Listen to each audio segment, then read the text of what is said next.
This one might be a tough one to swallow, my friends, but I believe that Clubhouse is already dead.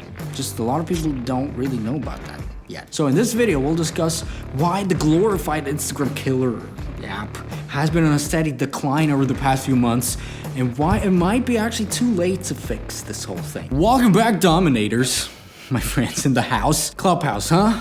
Who here, just raise your hands, because I'm seeing you. Raise your hands if you've used Clubhouse more than 5 times in the past month. Or 2 months, actually, huh? Did you use it? Just be honest with me, because I did it. And I think a lot of you guys also didn't. Because if you take a look at the latest data from Sensor Tower, the trend line for this whole Clubhouse thing seems to be dropping quite a bit. And it seems like their latest efforts to halt this decline don't really help. For example, like them launching this creator support accelerator program where they want to put money into certain creators, smaller creators or something like this, or a deal with the NFL to create broadcast exclusive content. Probably, as you can see, right now it doesn't seem like it seems to work. So what happened, my friend? And the first thing that I have to talk about is kind of anecdotal, but at least for me, it seems like a lot of those marketers have just ruined the whole app for me right from the beginning. When I first went on there for the first few times on Clubhouse, I remember joining some groups where these pros, might be really pros, but still, they were talking about strategies to make $500,000 per month using Instagram as a total beginner. And they were talking about why it's so easy. And it seemed like the things that they talked about was just pure fluff, to make people hyped up for some product that actually isn't really gonna help them out, kind of designed for people who are at the beginning, have no real feel about business and how it actually works, to then actually sell them some sort of product that's probably even more so bullshit. Here's the thing, if you take a look at their terms of service, Clubhouse's terms of service, it's actually not allowed to sell stuff. I don't think they actually execute this and ban people, but officially you could get banned from promoting products on Clubhouse. The other thing that I see is that the competition has been rising steadily. Instagram, for example, has been toying with their audio-only live feature where you could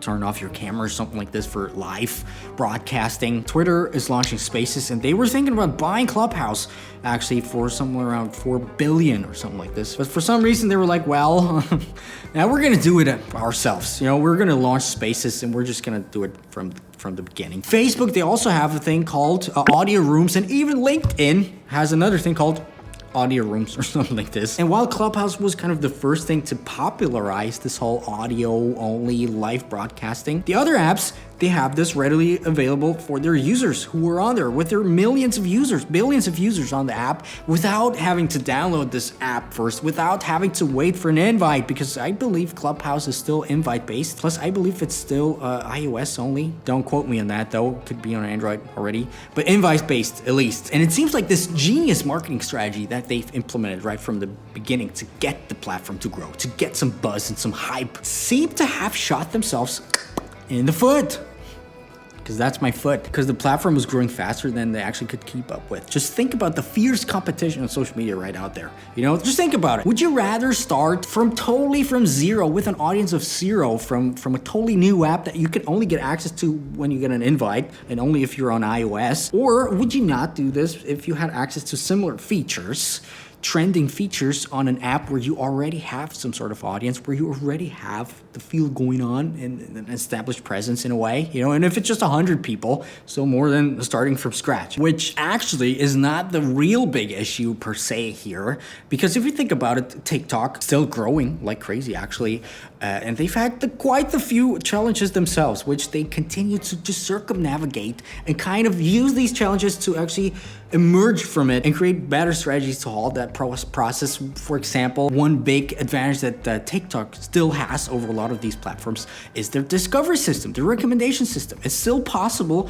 It's very much possible to blow up literally overnight on TikTok, now on the Reels feature as well, because they copy everything they see. If you think about that, just the discovery feature, the potential to become a millionaire in terms of followers overnight or in a matter of a few weeks to a few months, I don't think this is happening on Clubhouse.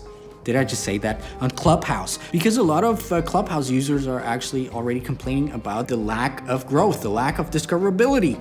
And they're saying, you know, the big players like Elon or people that already have an established presence on social media, they have it a lot easier. And it's kind of great at the beginning if you get some big players on there, you know, just to get some more buzz for your app. But at some point, the interest is going to shift a little bit. They enjoy that they can kind of hang out with these big players, but at some point they're going to be like, well, I want to be a big player myself. You know, I want to reach hundreds of thousands of people or thousands of people.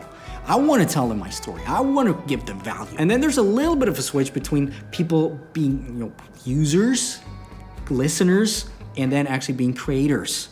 And I think this is another thing that Clubhouse has failed to implement in a good way. And if people want to become creators and they see, well, it's just so hard to grow on this platform, they're just gonna leave. They're just not gonna use it anymore. And I think this is not Clubhouse's fault per se, because the app, the nature of the app itself kind of has a counterintuitive element in terms of social media progress right now in it. People having to be online on the platform to consume content at a very specific time, which, you know, lets you grow a lot stronger bond with your audience, in my opinion, but it's just way harder to grow. Plus, this whole thing's actually the polar opposite of current social media trends, with attention spans getting lower and lower, snappier content like TikTok and Reels, you know, dominating, you understand that? The whole social media landscape, snappy content, short content. And then you compare it back to Clubhouse, you know, having long conversations, having to be there at a very specific time. And then, you know, if you think about what I said at the beginning,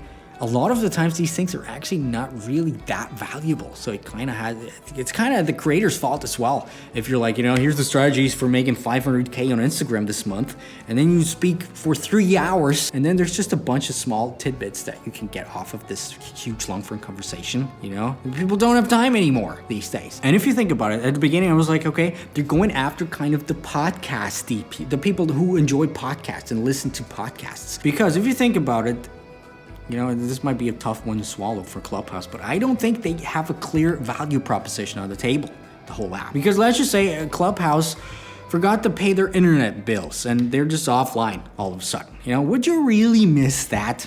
You know, just be honest with me. Because if you think about it, there's no really unique need that Clubhouse solves. Because you can get your audio fix on podcasts. The other apps already have similar features on their hands, you know, that they could just chime in.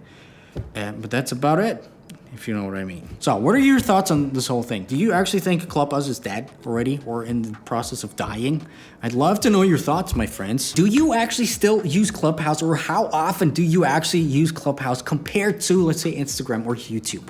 You know, let me know down below in the comments, and I'll see you guys in a few more days. My name's Dominik. Don't forget to subscribe.